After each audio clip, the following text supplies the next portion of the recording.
क्रांति का यह पर्व आया ज्ञान का संदेश लेकर, ज्ञान का संदेश लेकर। क्रांति का यह पर्व आया ज्ञान का संदेश लेकर, ज्ञान का संदेश लेकर। गहनतम की निशा बीती, भोर आया भाग्य लेकर, दे रही संदेश जग को प्रकृति भी करवट बदल कर। छोड़ तंद्रा उठ पड़ो अब,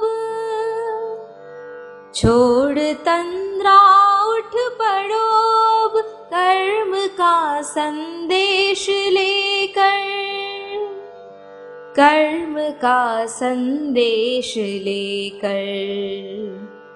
क्रांति का यह पर्व आया ज्ञान का संदेश लेकर, ज्ञान का संदेश लेकर। सूर्य की अरुणिम विभाले, किरण बन उतरा नयन में। साधना का हो बसेरा, गंध बन विचरो पवन में। मातृभू का भार हर लो, मातृभू का भार हर लो, प्रेम का संदेश देकर, प्रेम का संदेश देकर। क्रांति का यह पर्व आया ज्ञान का संदेश लेकर, ज्ञान का संदेश लेकर।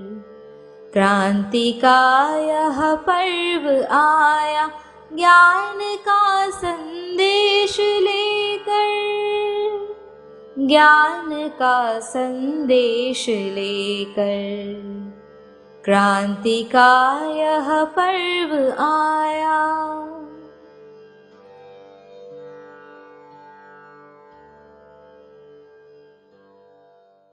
ओम शांति।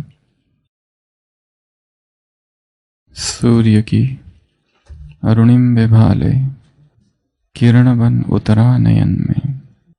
कौन? ये पर्व। सूर्य की अरुणिम विभाले, सूर्य की किरण लेकर उतरा है यह पर्व। कहाँ उतरा है? नयनों में, आत्मा में, चेतना की गहराई में। सूर्य की अरुणिम विभाले, किरण बन उतरा नयन में। साधना का हो बसेरा, गंध बन विचरो पवन में। साधना के प्रकंपन फैले। अगर कोई एक साधना चालू करता है तो उस साधना के प्रकंपन फैलते हैं। एक कोई महान संकल्प ले लेता है तो उस संकल्प के प्रकंपन फैलते हैं। एक कोई महान भावना में स्थित हो जाता है तो उस भावना के प्रकंपन फैलते हैं। संडे की मुरली बाप दादा ने 2 दृश्य देखे।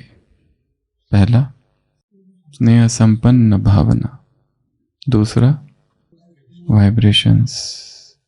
कौन से वाइब्रेशंस?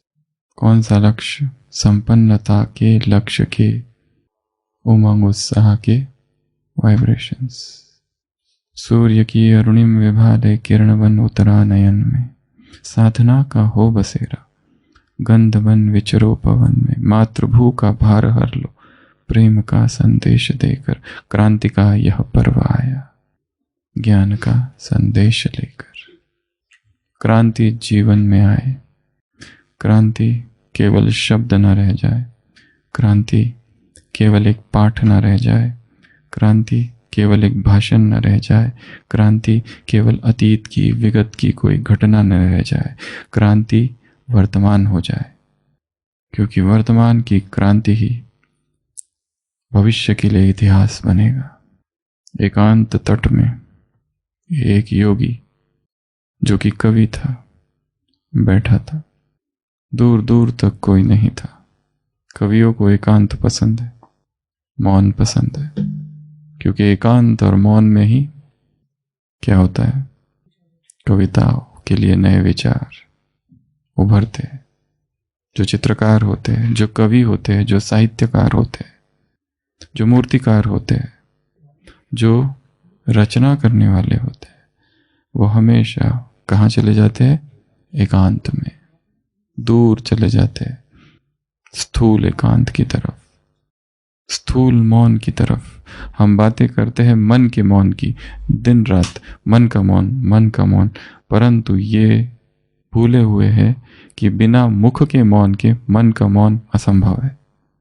तो ऐसा ही एक कवि बैठा था और अपनी लिखी हुई कविताएं पढ़ रहा था। वो एक कविता पढ़ता है जिसमें लिखा है कि मैं सम्राट हूं, मैं राजा हूं, दूर दूर तक मेरा शासन है, दिग दिगांतर तक मैं ही मैं हूं। और उसे बहुत खुशी होती कि मैंने कितनी अच्छी कविता लिखी। मैं क्या हूं? सम्राट हूं, चक्रवर्ती हूं। ऊपर देखता है कौवा बैठा हुआ है, वो काऊ काऊ कह रहा है। उसे लगता है इस को दुख हो होगा, ईर्ष्या हो रही होगी कि मैं इतना महान। और थोड़ी देर में कौवा कहता है सो व्हाट।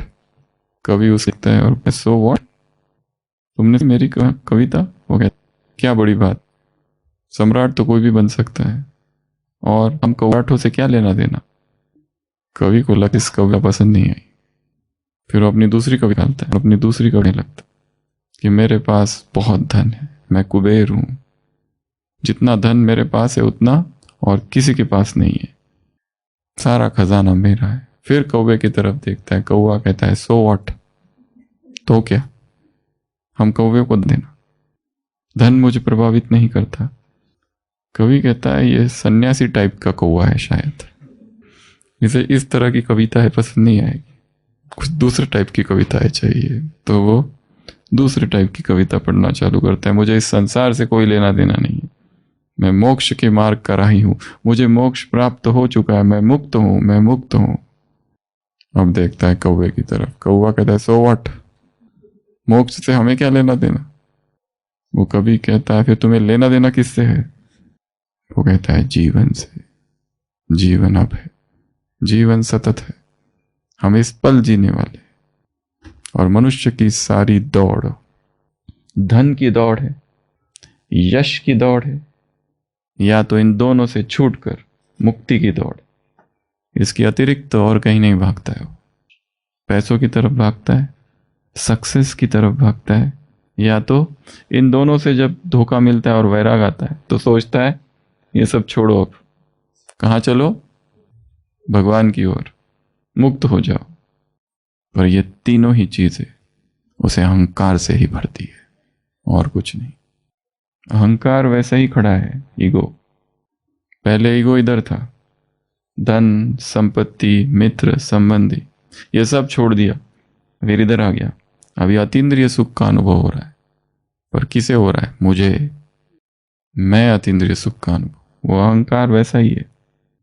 अलौकिक अहंकार से कैसे मुक्त हो, यह प्रश्न पूछा जाता है। क्या उत्तर है? ईगो।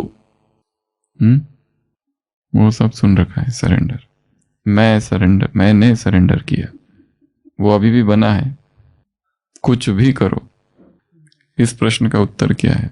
अहंकार से कैसे मुक्त हो? कुछ भी करो। अहंकार पुष्ट ही होता है, कुछ भी करो। मैं निरंकारी हूं, मेरे जैसा कोई निरंकारी दूसरा कोई नहीं, मैं सबसे बड़ा निरंकारी हूं। असफलता थोड़ी देर के लिए अहंकार को तोड़ देगी, फिर अहंकार पुष्ट होगा कि मेरे पास असफलताओं का बहुत अनुभव है।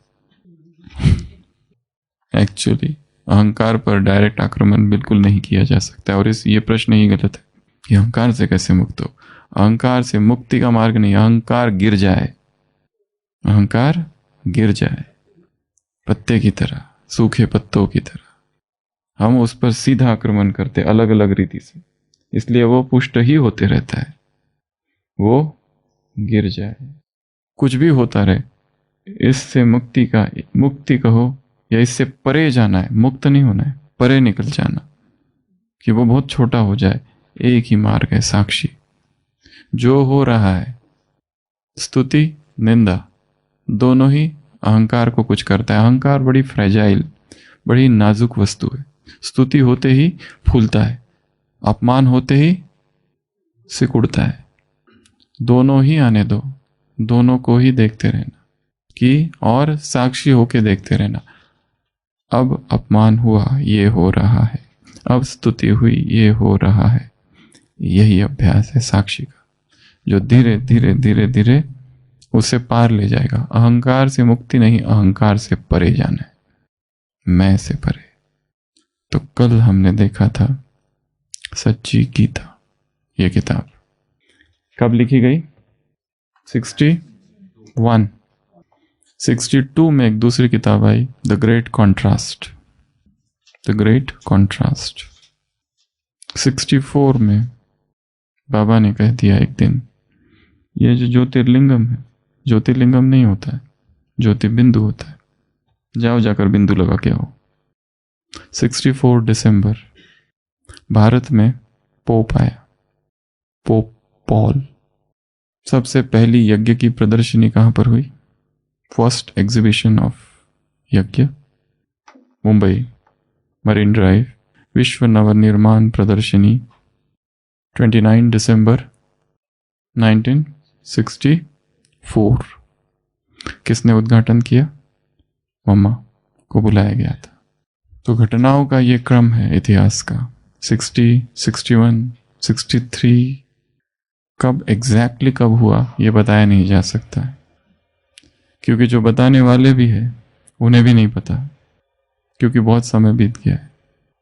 इसलिए इतिहास जैसा है वैसा कभी भी लिखा नहीं जा सकता, क्योंकि हर एक का बताने का तरीका, वर्षन अलग अलग है। हर एक अपना कुछ ना कुछ तो उसमें जोड़ेगा ही, थोड़ा थोड़ा, न चाहते हुए भी। तारीखों का एग्जैक्ट डेट्स, बहुत सारी तारीख पता नहीं है, कुछ कुछ तारीख है जो पता है, और ये टाइम लाइन को पकड़ के रहना है इतिहास को यदि समझना है। तो कल हमने देखा था कौन सी किताब? The real Gita. ऐसे बहुत से भाई बहने हैं जो उस समय ज्ञान में आए, और वो ज्ञान में केवल इस किताब की वजह से आए, जो किताब हमने कल यहाँ दिखाई थी, हिंदी और इंग्लिश। जिन्होंने भी ये किताब पढ़ी, ऐसी शॉकिंग किताब है ये कि ऐसी बातें उन्होंने आज तक कभी सुनी ही नहीं थी। इतनी नई नई बातें उस किताब में थी, क्योंकि इस किताब को लेखक ने बहुत अध्ययन और रिसर्च करके लिखी। घंटों घंटों तक चिंतन किया, घंटों घंटों तक जगदीश भाई और बाबा का संवाद एकांत में, अकेले में हुआ। कौन से पीरियड में? 52, 53, 54, 55, 56, 57, 58, 59, ये सब पीरियड में कई बार बैठे। कई बार बाबा सबको कहते थे तुम सब चले जाओ, और बाबा आते थे और स्पष्टीकरण होता था। उसकी ये फर्स्ट बुक जो कल यहाँ पर दिखाई थी, सुनहरे अक्षरों में, सुनहरे गोल्डन कलर, रियल गीता। और इस गीता को पब्लिश करने से पहले जगदीश भाई जी ने ये किताब, प्रिंट अभी हुई नहीं थी, मम्मा के पास लेके गए और मम्मा को दिखाई और कहा कि इसको आप देखो कैसी है। मम्मा ने बहुत, दूसरी बहनें थी, छोटी बहनें सुदेश बहन वगैरह वगैरह जर्मनी में, उनको पढ़ने के लिए कहा, और बहुत खुशी हुई कि ये इतना बाबा की सारी टीचिंग्स अब तक की एक किताब में आ गई है। ऐसा कभी नहीं हुआ, इतनी सारी बातें उस किताब में इंक्लूड कर दी। और लेखक ने ऐसा लिखा कि जैसे परमात्मा सबके साथ बात कर रहा है, क्योंकि इस ढंग की किताब अभी तक नहीं लिखी गई थी। ये फर्स्ट टाइम थी, रियल गीता। और एक बात हमने ये भी देखा, त्रिमूर्ति मैगजीन पब्लिश हुई। कब चालू हुई? 1957। अब इस मैगजीन में इतने सारे लोगों के आर्टिकल्स है। एक आर्टिकल दादी प्रकाश मणि, दूसरा आर्टिकल दादी रतन मणि, तीसरा आर्टिकल कोई दूसरी बहन। लिखने वाला एक ही लेखक है, पर किसके नाम दिए? सभी अलग अलग व्यक्तियों के नाम डाले हुए। इंग्लिश बुक में भी हमने देखा ये सब, जैसे कि वो शुरुआती दौर था और लेखक इनकॉग्निटो रहना चाहता है। जो हम बात कर रहे थे, हर चीज ईगो को तृप्त करती है। शुरुआत से ही लक्ष्य क्या है कि मैं गुप्त रहूं। जो आर्टिकल दादी के नाम पर दादी को भी नहीं पता ये मेरे नाम का है, मैंने लिखा है। लिखे एक ही उन्होंने ही है। कहीं पर नाम डाला जा रहा है प्रकाशमणि दादी, कहीं पर मनोहर दादी, अलग अलग अलग नाम डाले। जो ये किताब है और जो दूसरी बुक है एक छोटी स्पार्क में, उसमें इसी बुक के सारे आर्टिकल अलग अलग इसमें, और हर एक में अलग अलग नाम है। कहीं मनोहर दादी, कहीं प्रकाशमणि दादी, कहीं कुछ कहीं कुछ। क्योंकि हर चीज क्या करती है? अहंकार को तृप्त करती है।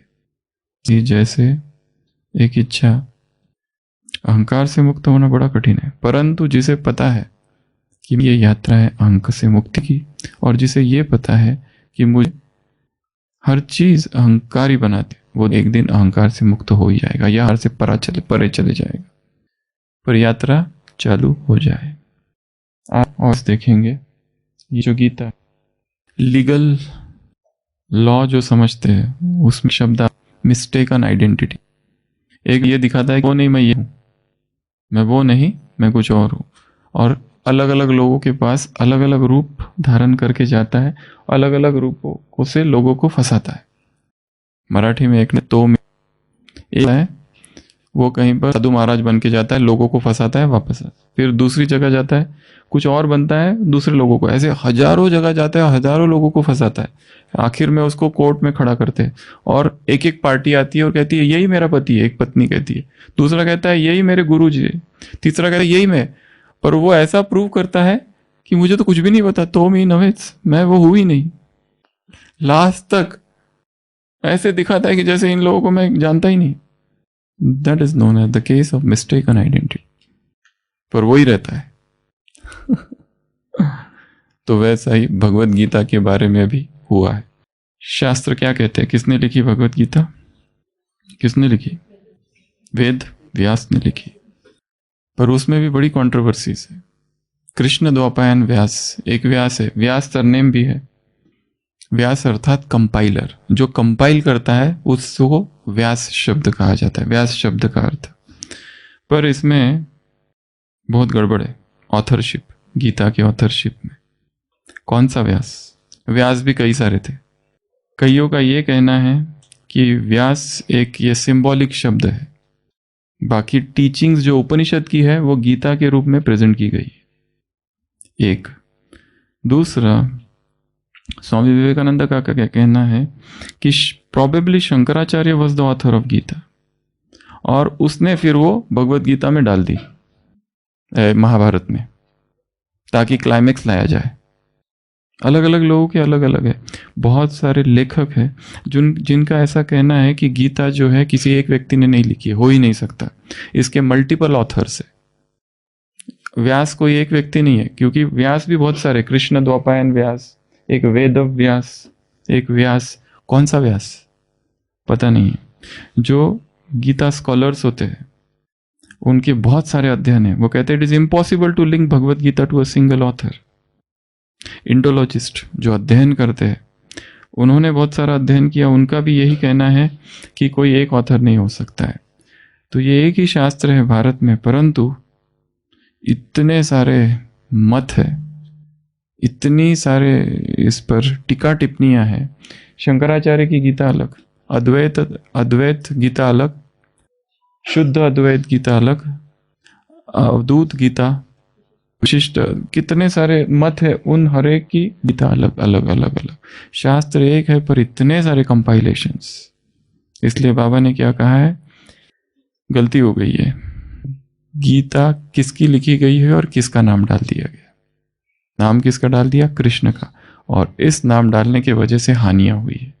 टोटल ऐसी 25 हानियां जो मूल्यों में आती है, वो पहले हम देखेंगे, फिर टॉपिक की तरफ आते हैं।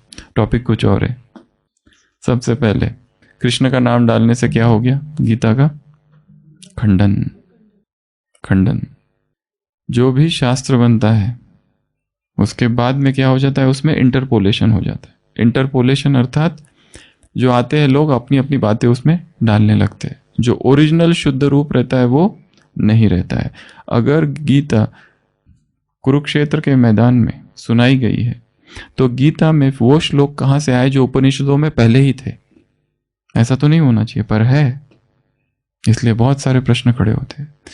तो मुरलियों में ऐसी ये 25 बातें आई है। सबसे पहले गीता में कृष्ण का नाम डालने से क्या हो गया? गीता खंडन हो गई। दूसरा, 100% झूठी हो गई, क्योंकि कल भी हमने देखा था गीता में ऐसे ऐसे श्लोक है कि जो ये दिखाते कि भगवान सर्वव्यापक है। महात्मा गांधी ने कहा है गीता मेरी क्या है? स्पिरिचुअल डिक्शनरी है। जब भी मुझे कोई समस्या आती है तो मैं क्या करता हूँ? गीता को खोलता हूँ, उत्तर मुझे मिल जाता है। तीसरा, गीता का मान कम हो गया है। चौथा, 1000 बार रात दिन बैठ पढ़ो तो भी फायदा नहीं है। एक मुरली में बाबा ने क्या कहा है गीता के लिए कि 1000 बार दिन रात बैठकर भी पढ़ो तो भी कोई फायदा नहीं है। रियल गीता कौन सी है? मुरलिया, 5 साल की मुरलिया और सारी अव्यक्त वाणियां। यदि गीता का रियल अध्ययन करना है तो कौन सा अध्ययन करना है? मुरलियों का अध्ययन, उसमें सभी प्रश्नों का उत्तर है। अगला, मनुष्य का पतन हुआ है। अगला, कंगाल बन गया है मनुष्य। अगला, भक्त भगवान से दूर हो गया है, क्योंकि इसको सभी लोग नहीं मानते। जो इस्लाम में जिसका जन्म हुआ है वो नहीं मानता, जिसका क्रिश्चियन में जन्म हुआ है वो इसको नहीं मानता है, जिसका दूसरे धर्म में जन्म हुआ है वो इसको क्यों मानेगा? स्वराज्य प्राप्ति के बदले और ही झूठ कंड में आ गए, परमात्मा को कोई जान नहीं सका। अगला, ऑर्फन हो गए, परमात्मा से विपरीत बुद्धि हो गए, पतित हो गए। बहुत गहरी गहरी बातें हैं मुरलियों में। धर्म भ्रष्ट कर्म भ्रष्ट हो गए, नास्तिक और निधन के हो गए, कौड़ी तुल्य हो गए, भगवान को सर्वव्यापी कह दिया। आस्तिक होने के बदले और ही क्या बन गए? नास्तिक बन गए। बुद्धि मलिन हो गई। भगवत गीता की इतनी महिमा है संसार में, जो वर्तमान में भगवत गीता है, एक गुरु अपने शिष्यों के साथ सब जगह भगवत गीता बांटते थे, गांव गांव में जाकर, कि सबका कल्याण हो, क्योंकि इसी के अध्ययन से सबका कल्याण। और भी गांव में जाते कोई खरीदता कोई लेता था, बस टाइम का है। तो शिष्यों ने बिना गुरु से पीछे पूछे एक युक्ति की, भगवत गीता के अंदर 500 रुपए की एक नोट डाल दी ताकि लोग, और थोड़ी सी दिखा दी, फिर लोग लेने को नहीं आ रहे और फिर उन्होंने कहा ये रुकने से कोई नहीं है, क्योंकि लोगों को वैल्यू ही नहीं है। गुरु ने पूछा तुमने क्या? उन्होंने कहा हमने ऐसा ऐसा किया, 500 रुपए की नोट डाल दी। तो गुरु ने कहा भगवत गीता यहाँ के लोग, वो कहते हैं यहाँ के लोग एकदम नास्तिक होंगे इसलिए तो नहीं कहते। वो कहते हैं तुमने बिल्कुल गलत समझा है, ये भगवत गीता में इतनी शक्ति है, इतनी पावर है कि ये जहाँ रख दी जाती है वहां के वातावरण पवित्र हो जाता है। पढ़ने की तो बहुत दूर की बात, लोगों ने केवल देखा होगा और उनमें वैराग आ गया होगा, उनकी बुद्धि शुद्ध हो गई होगी, इसीलिए उन्होंने नहीं पढ़ा। मूर्ख तो तुम हो कि तुम भगवत गीता मानी चाहिए तो काम किया। तो इतना मानते हैं लोग इस गीता को। गीता को काम ये होता है ना, सभी धार्मिक ग्रंथ हो जाता है, हम न महत्व, वही गीता है। अगला, भारत की बात और कम हो गया, महिला जितनी ही रही, अब भारत हो गया, भारत भ्रष्टाचारी हो गया, भारत का महत्व कम हो गया, गड़ी भी बढ़ गई। एक मुरली में हमें कृष्ण के क्या हो गया? रचना रचयिता बन गया, रचना ही क्या बन गया? रचयिता। तो ऐसी 25 बातें हैं मुरलियों में आई हुई है। तो जैसे बाबा ने कहा नाम था किसका? उसका, किसका डाल दिया? कृष्ण का। इसको कहते हैं मिस्टेकन आइडेंटिटी। ये तो हो गया गीता की बात, पर ऐसी ही मिस्टेकन आइडेंटिटी हमारे जो रही है, किया उसने और डाल दिया हमने अपना अहंकार। किस किस में? हर बात में। मुख्य, ठीक है, गीता के विषय में अभी इसका काफी विस्तार हो गया। ये हम बातें कर रहे हैं 1960s की, इसलिए उस मुरलिया ऐसे आता था, ये नई बात है क्योंकि उनके लिए नहीं थी वो। हम 5-5 साल कितनी बार सुन रहे हैं, कितनी बार सुन चुके हैं, कितनी बार रिपीट हो गया ये 5 साल? 11। 5-5 साल की मुरलिया कितनी बार रिपीट हो गई है? 11वां चल रहा है, तो लगभग 11। तो मिस्टेकन आइडेंटिटी सबसे पहला है हमारा ज्ञान में। जैसे ही हम ज्ञान का चिंतन मनन अध्ययन करते हैं, तुरंत एक अहंकार घेरता है। कौन सा? कि मैंने जान लिया। ये मिस्टेकन आइडेंटिटी है। ज्ञान इतना विशाल है, बाबा ने खुद कहा है कि मैंने तुमको जितना कुछ सुनाया है, क्या वो संपूर्ण है? एक बूंद है। कितना सारा वो सुना ही रहा है, परंतु वो भी पूरा नहीं है। तो ज्ञानी की सबसे पहली निशानी क्या है? कि मैंने कुछ भी नहीं समझा, अभी बहुत कुछ समझना बाकी है। निरंतर पिपासा, जिज्ञासा बनी ही रहे। जितना जानेंगे उतना कम जानेंगे, और जिस दिन हमको ये समझ में आ जाएगा कि मैंने कुछ नहीं जाना, तब कहा जा सकता है कि थोड़ा जाना है। तो ये मिस्टेकन आइडेंटिटी है। सबसे पहली चीज, ज्ञान के विषय में रुकना ही नहीं है, पढ़ते जाना पढ़ते जाना। और ज्ञान प्राप्ति के विधियां क्या क्या है? एक तो पढ़ना, बुक्स, आर्टिकल्स, लिखना पढ़ना, लिखना पढ़ना, लिखना पढ़ना। एक विदेशी बहन ने लिखा है जगदीश भाई जी के लिए कि हम सोचती थी myth number 1, myth number 2, myth number 3। मेरे भ्रम थे ऐसे जीवन के, जो इसको देखा और मेरे सारे भ्रम टूटे इस आत्मा को देखकर। पहला ये, मैं ये सोचती थी कि बहुत अच्छा लेखक है, लेखन करने के लिए एकांत चाहिए, मौन चाहिए। पर मैं इनको देख रही हूं, ये सारी सेवाएं कर रहे और लिख भी रहे, ना तो एकांत है ना तो मौन है, फिर भी बस लगन चाहिए कि मुझे करना है। किसने दिया है ये काम? मुझे करना है। 6 बजे पोस्ट जाती थी और रात को सोते सोते कभी 11, सभी 11, 11:30 बजते थे, क्योंकि रात भर अध्ययन और ये पढ़ाई लिखना, और वापस 2 बजे उठते थे। मनोहर दादी ने अपने अनुभव में लिखा है कि जगदीश भाई 10, 11, 11:30 बजे सोते थे, 2 बजे उठते थे, और वो लिखते थे, और फिर मुझे उसको हिंदी में ट्रांसलेट करना पड़ता था, क्योंकि पोस्ट सुबह 6 बजे जाती थी। मैं ये सोचती थी ये व्यक्ति सोता कब है कि सोए 11, 11:30 बजे, उठे 2 बजे, 2 बजे वापस उठ के लिखना चालू। तो जहां लगन है वो अपने आप निद्राजीत अवस्था आ जाती है, अपने आप। और एक कि मुझे जानना है, समझना है, सबका कल्याण करना है, कोई भी ना छूटे, कोई भी ना छूटे। नींद है मतलब लक्ष्य की विस्मृति है। हम घर में है किसी, एक व्यक्ति बुद्ध के पास आए और कहने लगा कि मुझे ज्ञान चाहिए, आपका ज्ञान सुना है बहुत अच्छा है। बुद्ध कहते हैं अभी दे दूं क्या? वो तो एकदम डर जाता है, पता नहीं उसको लगता है क्या देंगे। वो कहता नहीं बाद में आता हूं। पता नहीं सन्यासी बना दे अपने जैसा, मैं गृहस्थी ठहरा। वो कहता है थोड़ा रुको। वो बुद्ध उसको उदाहरण देते, सोचो तुम्हारे घर में आग लगी है, तुम सोए हुए हो, तो क्या कहोगे? कि मैं कल सुबह उठ के भागता हूं? कैसा कहोगे? आग अगर लग जाए आधी रात को और बहुत नींद आ रही है, बहुत नींद, बिल्कुल अभी फोन आया, हम फोन भी नहीं उठा रहे, इतना नींद आ रही है, और अचानक आग लग गई, तो क्या करोगे? उठ के भागोगे ना। संसार को इस समय आग लगी हुई है, संसार रूपी घर को इस समय आग लगी हुई है, अर्जेंसी है, इमरजेंसी सिचुएशन है ये। अभी ब्रह्मा कुमारी जी तार ले लो। अभी इमरजेंसी सिचुएशन चल रही है, क्राइसिस सिचुएशन चालू है। संसार इस समय क्राइसिस में, क्लाइमेटिक क्राइसिस, हर प्रकार का क्राइसिस चालू है, स्पिरिचुअल क्राइसिस है। अभी करना है। तो सबसे पहला किस में हो जाता है? ज्ञान। ये नहीं समझना है मैंने जान लिया, मैं बहुत समझ लिया, कुछ भी नहीं समझा, और बहुत कुछ जानना अभी बाकी है। एक दूसरा है योग। हम जो योग लगा रहे हैं और योग लग भी रहा है, पर एक भूल रहे हैं कि ये जो हम योग कर रहे हैं वो भी किसकी कृपा है? उसकी। तीव्र पुरुषार्थ भी जो किया जा रहा है वो बिना उसकी कृपा के हो ही नहीं सकता। अहंकार जो है वो रावण है, ऐसा कहते हैं। उसको खत्म करने के लिए राम को ही आना पड़ेगा। बाकी सारे जो लोग हैं वो बाकी सबको मार सकते हैं, पर रावण को यदि मारना है तो बिना परमात्मा कृपा के वो हो नहीं सकता। इसलिए जो भी हम पुरुषार्थ कर रहे हैं, अगर उसमें जरा भी पुरुषार्थ का अहंकार आ गया कि मैं ये करता हूं, मैं वो करता हूं, दूसरे कुछ भी नहीं करते, तो क्या होगा?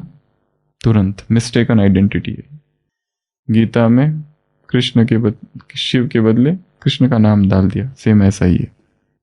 ये सब भी वही सारे मिस्टेकन आइडेंटिटी के केसेस है। तीसरा है सेवा। जो भी हम सेवाएं कर रहे हैं, यदि उसकी छत्रछाया हट जाए तो क्या होगा? कुछ भी नहीं कर सकेंगे। इसलिए निरंतर क्या भाव हो कि ये सेवाएं मेरे द्वारा की जा रही है, मुझे निमित्त बनाया इसके लिए। वो चाहे तो किसी और को भी निमित्त बना सकता था। ये हमारा भाग्य है। उसके पास लोगों की कमी नहीं है। क्या कमी है? वो क्रिश्चियनिटी में कहते हैं वो राजा है, उसकी सेवाओं के लिए तो हजारों लोग हैं, पर हे प्रभु तूने मुझे नियुक्त किया अपनी सेवा के लिए, ये मेरा भाग्य है। उसके पास कैंडिडेट्स की कमी है क्या? दुनिया भरी पड़ी है, किसी को भी कभी भी टच करा सकता है। पर ये हमारा भाग्य है कि मुझे इस सेवा केंद्र या ये जगह या ये स्थान की सेवा का निमित्त बनाया है, ये डिपार्टमेंट जो भी। तो निरंतर ये भाव रहे कि ये सेवाएं वो करा रहा है ऊपर से। दादी जानकी ने एक बार प्रश्न पूछा था, कौन हो? टीचर बहनों से, कौन हो? सेवाधारी हो, दूसरा निमित्त हो या कठपुतली हो? कठपुतली हो, सेवाधारी हो या निमित्त हो? क्या हो? कठपुतली सीधा।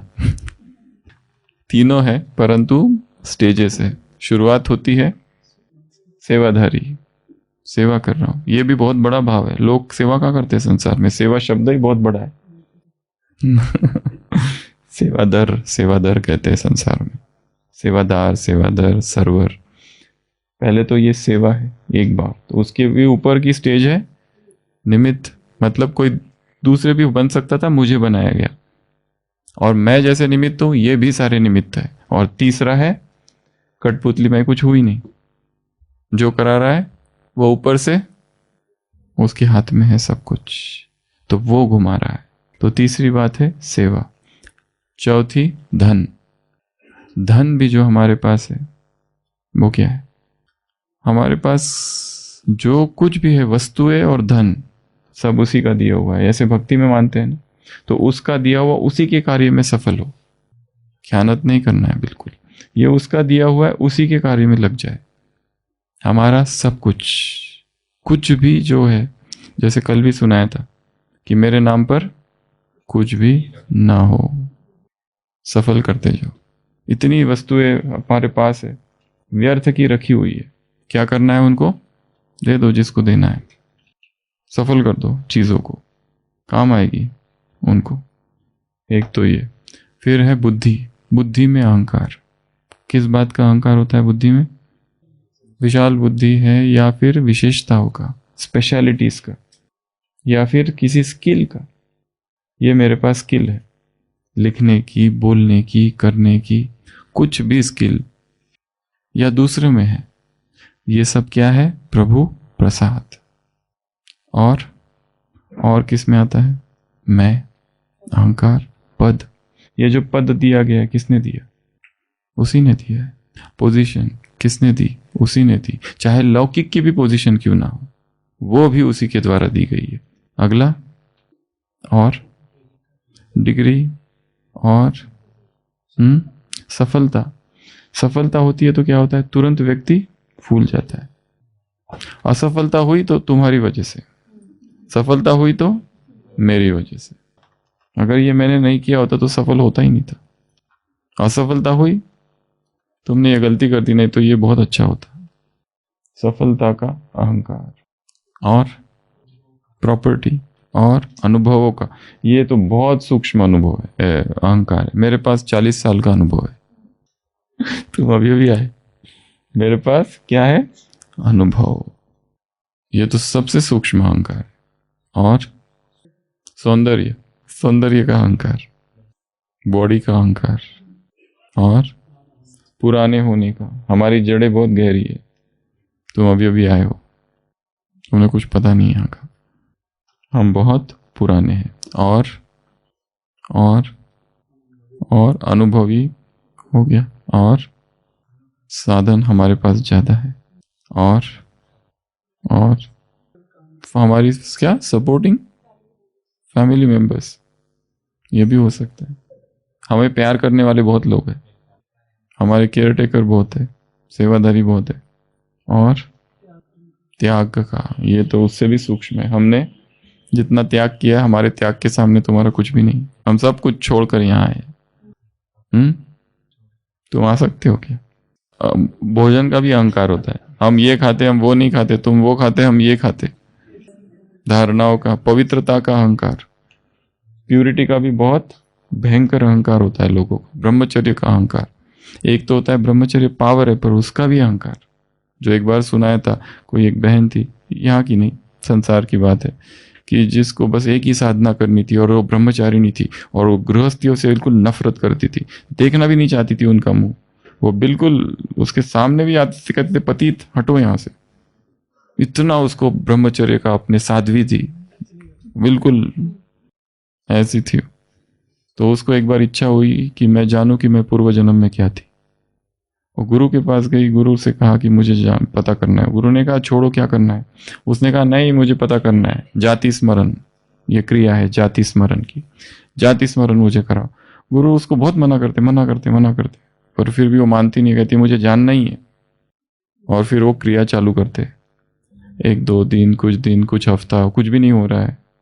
वो कहती है और क्या करूं? गुरु कहते हैं और गहराई में जाओ, और दरवाजा खुलेगा, पीछे जाओ, पीछे गर्भ तक पहुंचो, फिर दरवाजा खुलता है और फिर पूर्व जन्म में प्रवेश होता है। तो ये रोज रोज कर रही है। और एक दिन आधी रात को उठ के भाग के अपने घर से आती है गुरु के पास कि बचाओ बचाओ बचाओ।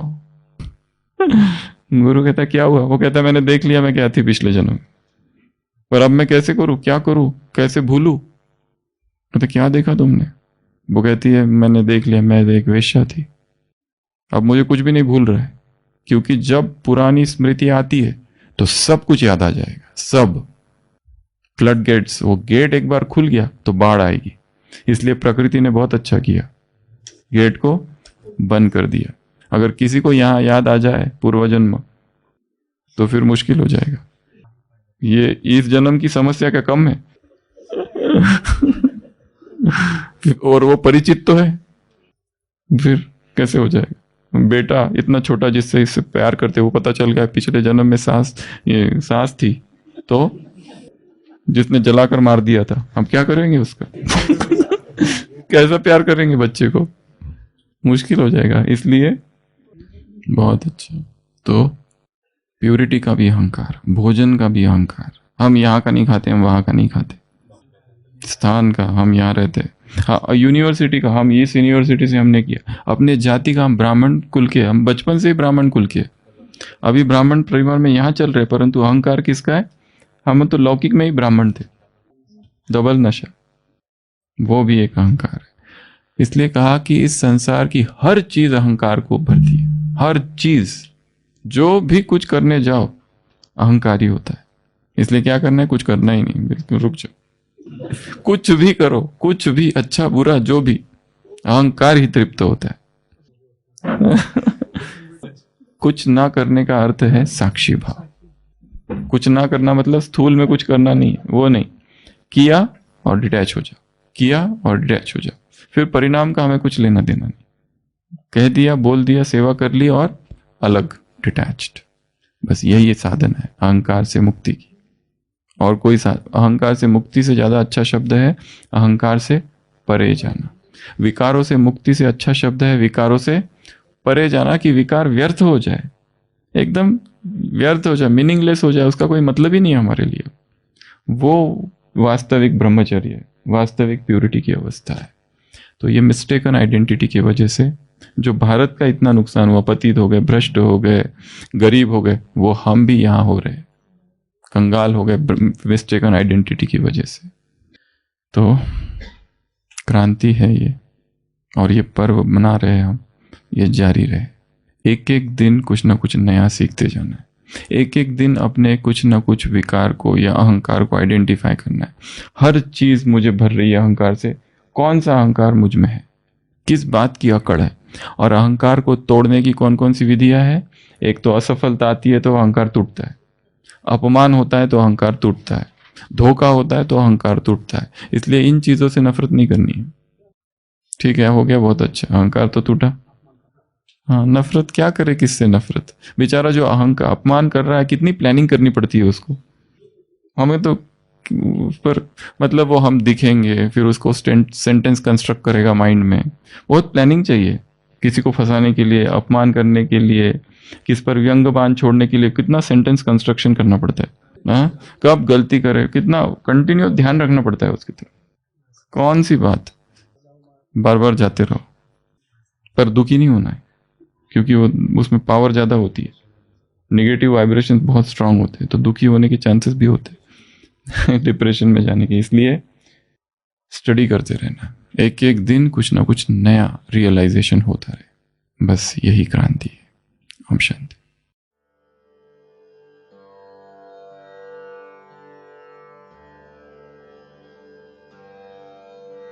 क्रांति का यह पर्व आया, ज्ञान का संदेश लेकर, ज्ञान का संदेश लेकर। क्रांति का यह पर्व आया, ज्ञान का संदेश लेकर, ज्ञान का संदेश लेकर। यज्ञ के ही मंत्र से विश्व को गौरव मिलेगा, दिव्य पावन मंत्र से ही सुप्त मन सरसिज खिलेगा। सब चले मिल शक्ति बनकर, सब चले मिल शक्ति बनकर, शांति का संदेश लेकर, शांति का संदेश लेकर। क्रांति का यह पर्व आया, ज्ञान का संदेश लेकर, ज्ञान का संदेश लेकर। धर्म के प्रहरी बने हम, मान संस्कृति का करें हम, ज्ञान की पावन ऋचा से योग का मंदिर रचे हम। अग्निपथ पर बढ़ चले हम, अग्निपथ पर बढ़ चले हम, मुक्ति का संदेश लेकर, मुक्ति का संदेश लेकर। क्रांति का यह पर्व आया, ज्ञान का संदेश लेकर, ज्ञान का संदेश लेकर। क्रांति का यह पर्व आया, ज्ञान का संदेश लेकर, ज्ञान का संदेश लेकर। क्रांति का यह पर्व आया।